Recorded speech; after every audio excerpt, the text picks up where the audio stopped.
Hey guys, it's Jake here with eTrailer. Today we have a 2011 Ford F-150 and we're going to be taking a look at and I'm going to show you how to install the Hellwig Front Anti-Sway Bar. This anti-sway bar is designed to replace your factory anti-sway bar. It's going to be a little bit thicker design, coming in at 1.5 inches in diameter, whereas your factory one is more like 1.25 inches, 1 1/8 inches, something like that. This is just simply designed to help reduce the body roll when driving on windy roads or if you hit big gusts of wind. This is going to help to keep your truck more centered than your factory one did. Now from the factory, trucks more and more are becoming more comfortable to drive, and with that means the suspension is getting softer, and anything like the sway bar, like the factory sway bar, is going to be softer. Adding this sway bar is going to, our anti-sway bar, is going to allow you to get a little bit more stiffness in the front end so that you feel more confident when you're driving down the road, whether you're hauling a load or not. The sway bar is not only going to outperform the factory sway bar, but the finish is also going to outperform because it's going to be a hammer tone finish, whereas the factory one, they can tend to rust quite a bit sooner than this is going to because it just has your standard factory powder coat on it. So that'd be another reason if you wanted to upgrade, is that this one is going to last much longer in those harsher chemicals that are on the road. If you're just swapping out the factory sway bar for this Hellwig sway bar, you may not see a huge difference because this truck does not come with a rear anti-sway bar.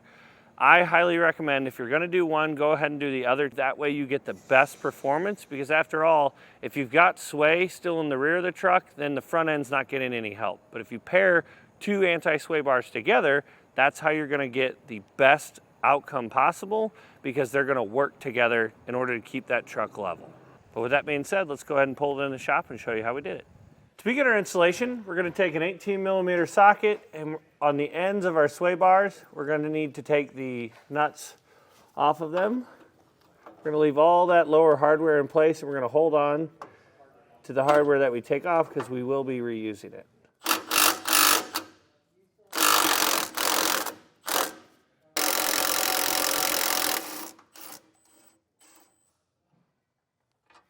Now we'll take a 16mm socket and remove the factory nuts off of our brackets here on both sides.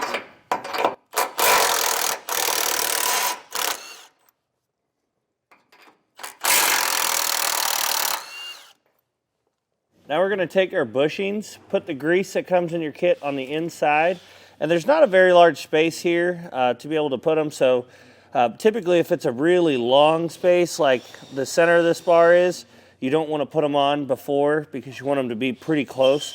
But since it says, there's only really 2 spots this can go, we're just going to stick them on here and put them right in the middle to start with. And if we have to slide them either way, that's okay. Now we'll lift our new sway bar into place. We want to put it over these end link bolts first. Then we'll take one of our brackets, slide it up and over. We'll grab our factory hardware along with our washers and get this in place.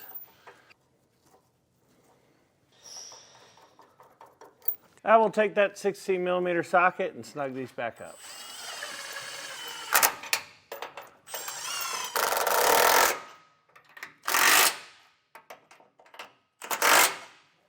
Now we'll come back and torque all of our hardware to the factory specifications.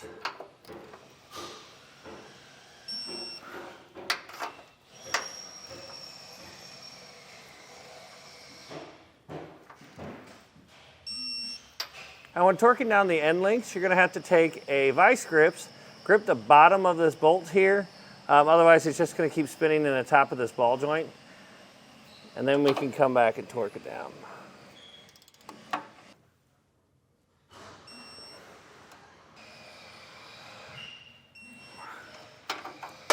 Now we need to take our stops. These are designed to keep the sway bar from sliding side to side because our end links are flexible so they can move, but we don't want the sway bar moving. You'll just take the Allen head bolts out of it, and then you want to make sure you got them facing down so that you can still get to the heads. But then we'll just thread them back in. You want to butt it up right against it. Make sure your sway bar is side to side where you want it, and we can thread these back in.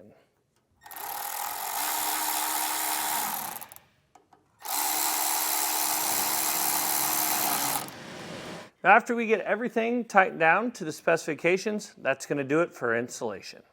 Well guys, hopefully this video helped you decide whether or not the Hellwig Front Anti-Sway Bar is right for you in your 2011 Ford F-150.